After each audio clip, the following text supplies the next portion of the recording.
जय हिंद फ्रेंड्स। तो हम पढ़ लेते हैं सुभाष शाइन की राजस्थान जी की बुक।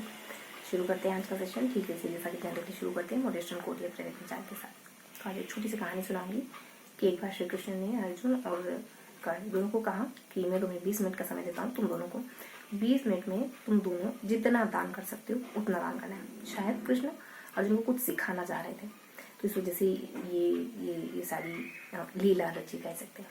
ठीक है, तो अर्जुन शुरू हो गया फटाफट से। प्रतिस्पर्धा थी, उसको जीतना था, तो फटाफट से दोनों हाथों से दान करना शुरू हो गया।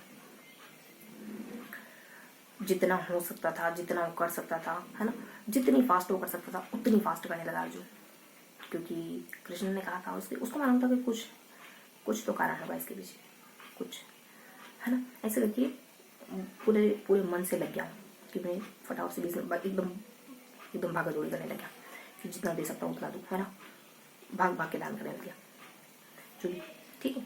तो और दूसरी ओर कर्ण, अब प्रतिस्पर्धा तो कर्ण के लिए भी थी, है ना, उसको भी दान करना था।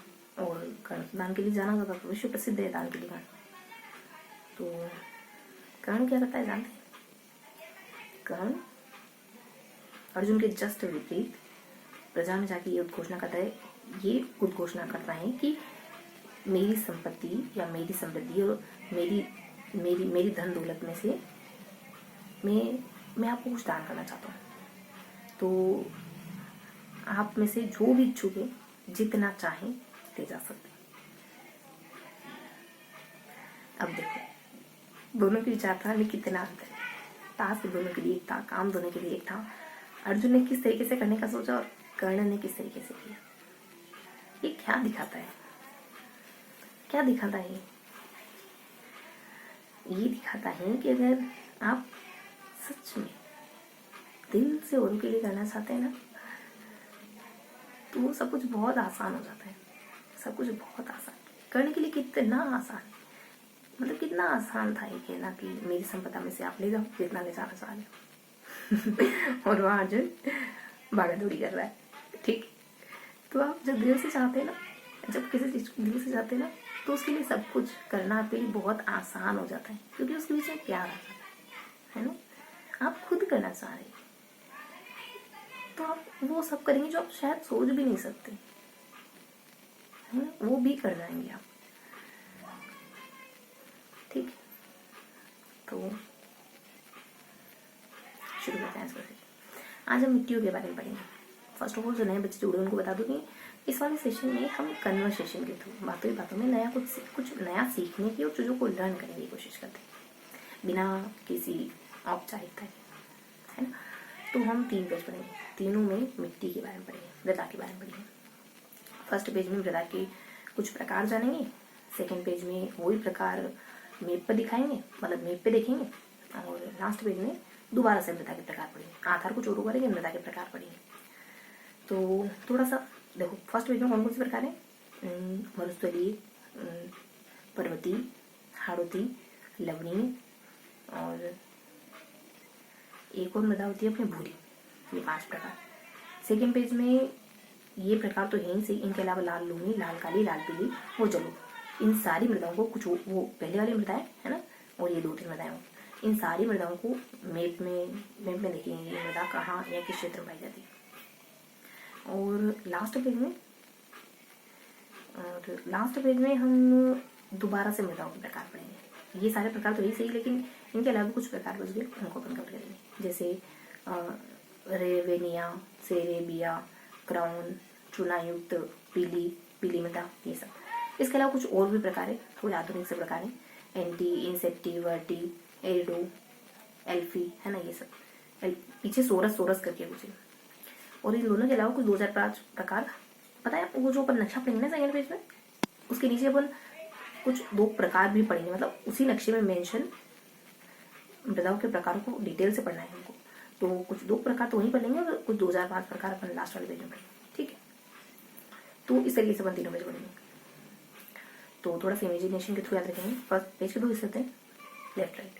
तो फर्स्ट पेज में अपन इस तरफ पढ़ेंगे, सेकेंड पेज में लक्ष्य के थ्रू पढ़ेंगे, और नीचे कुछ 2 प्रकार पढ़ेंगे। लास्ट पेज में बॉक्स, है ना, बॉक्स गिवन है इस तरफ, उस बॉक्स में कुछ मृदाओं के प्रकार जानेंगे। इसके अलावा कुछ एंटी, वर्टी, एरिडो, एल्फी, एरिडो, वर्टी, एल्फी, ऐसा करके कुछ आधुनिक प्रकार है। उस बॉक्स के अलावा ये प्रकार भी पड़ेंगे।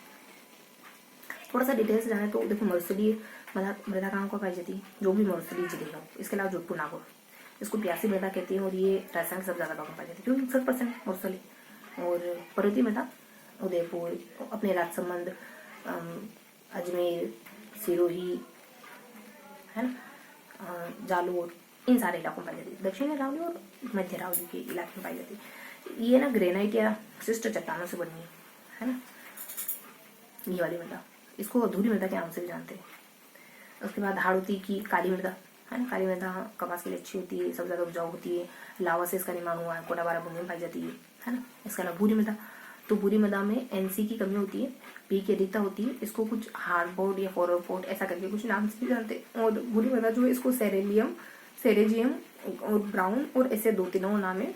और इसके अलावा ये जो है वो शेखावटी के इलाके में पाई जाती है। तो इस तरीके से इन मृदाओं के बारे में कुछ कुछ डिटेल। हाँ, एक लवणी मृदा और लवणी मृदा किनारे वाले जिले ही और मरुस्थल वाले जैसे बाड़मेर, जालोर, सांचौर, इनमें पाई जाती है।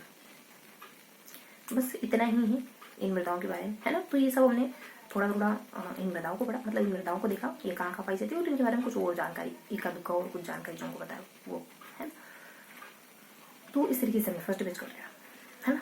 सेकेंड पेज में इन्हीं सारी मृदाओं को मैप पे दिखा है। मरुस्थल वाली मरुस्थल में, पर्वती वाली अरावली में, और हाड़ौती अपने कोटा बारा बूंदी झालावाड़ में, और लवणी जो है वो मरुस्थल के पास में है ना, और भूरी जो है वो अपने अरावली के ऊपर वाले इलाके के पास में। जो देखो तो ये अरावली की पाँव की तरफ है लवणी, और ऊपर वाली और भूरी जो है वो अरावली के सिर की तरफ है, दिशा इस तरफ और इस तरफ है। और फिर यहाँ कुछ 2-3 मृदा हुई है, लाल लोमी, लाल काली, लाल पीली और जलोढ़। लाल लोमी, लाल काली और लाल पीली और जलोढ़, ऐसे ही मैप में, ठीक है, अरावली की पूर्व दिशा की ओर।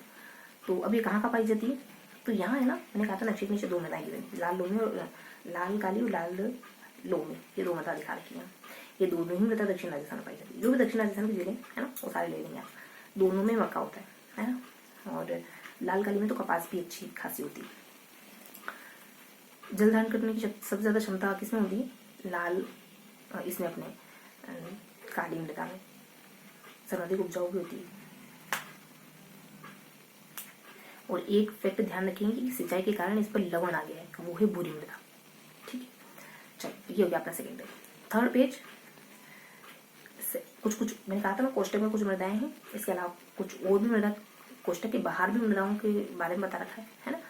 तो कोष्टक में है रेवेनियन जो बीकानेर में, सेरेलियम जो रेवेनियन जो गंगानगर में, सेरेलियम जो बीकानेर में है, क्राउन करके जैसलमेर बीकानेर में है।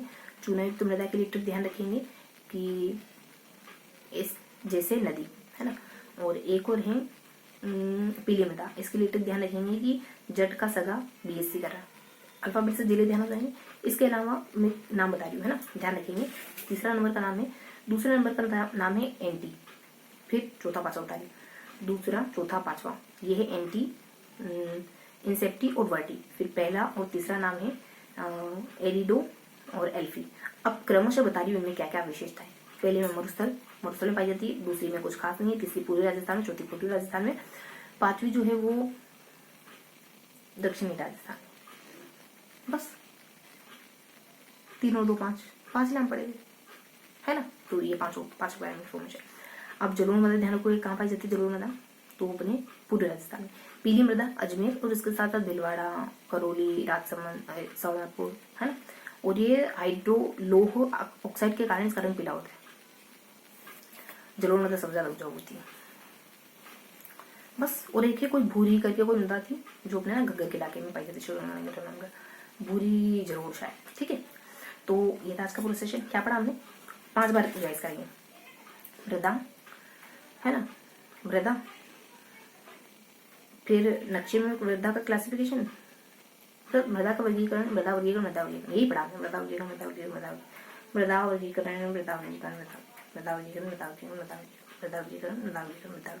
चूंकि तीनों पेज में यही मेंशन था। 5 बार रिवाइज हो गया अच्छे से, पर अलग अलग ट्रिक के थ्रू हमने याद करा के। पहले में लेफ्ट साइड में मृदा वर्गीकरण है, फिर नक्शे में मृदा वर्गीकरण के बारे में बता रखा है, लास्ट में बॉक्स में मृदा वर्गीकरण के बारे में बता रखा है ना। तो इस तरीके से हमने इमेजिनेशन के थ्रू मृदा विलोम पड़ा। तो ये था आज का सेशन। मिलते हैं ऐसे किसी अगले सेशन में, तब तक के लिए जय हिंद।